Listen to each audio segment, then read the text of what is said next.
Hi everyone. So I was asked for a homemade miso update because it has been quite a while. Let's see, I started in August. So what is that? 4 months, almost 8 months that we've been doing it. So let's check on it. It's been underneath our sink. So I'm going to take it out and let's see. Okay, so you are seeing it with me for the first time. It says August.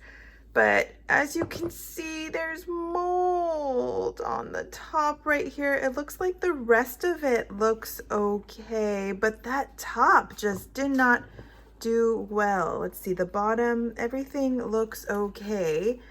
I don't know if everybody else would, but I am going to just give a good trim off the top, and I'm going to say it's okay. That is what I'm going to do. I'm actually going to open it up and see. Let's see what this looks like, okay? Okay, let's take out the rice. And yeah, that whole top layer, for some reason, just did not want to cooperate.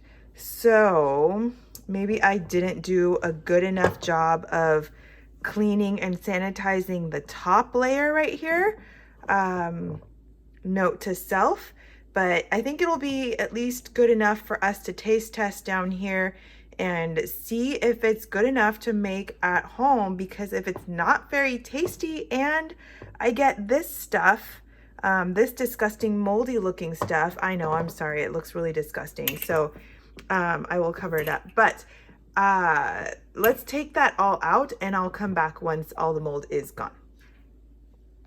As I was removing this, I just wanted to show you, because it was actually just this moldy film layer.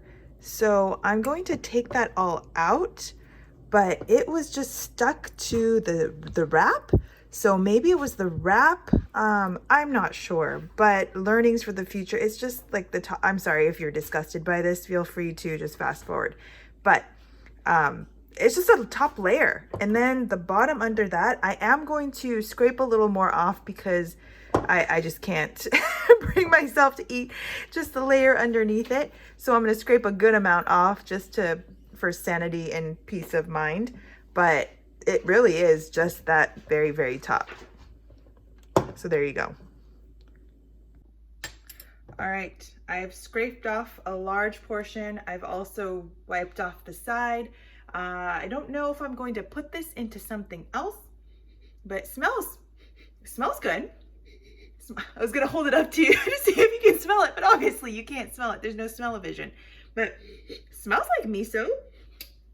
And I realized I've never tasted miso just straight out of the thing. So I took out some of the, this mellow white miso so that I could give it a try along with this. I mean, it's not something most people eat on its own, just like I said, but I did want to give it a little taste test. So I'm just going to do that from my big tub here of the garbanzo homemade miso.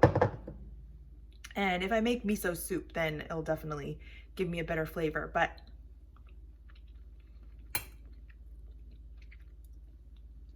salty, miso-y, tastes good. Tastes good.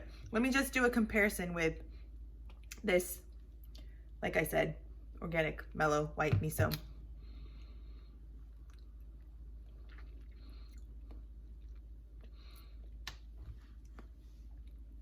Both very salty. This one's got a little bit more of like a sweetness.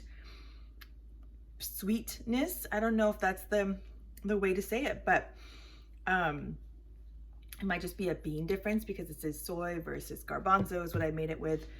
But they're both good. They're both good. So yeah, if I can make this better, this will last me a long time.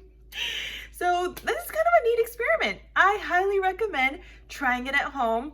Make sure you sanitize very, very well. And if you use plastic wrap, make sure it's super clean. Ooh, sorry for that big noise. I just ran my ring against it. I might try to go research other ways that I can just keep that really, really clean, because clearly that was not working for this time. But otherwise, I still have a whole bunch of miso, even though I had to scrape off a bunch, and I'm gonna make all sorts of other things with it. So stay tuned for other things I make with my homemade miso. All right, until next time, remember to share, like, comment, subscribe, and we'll see you next time.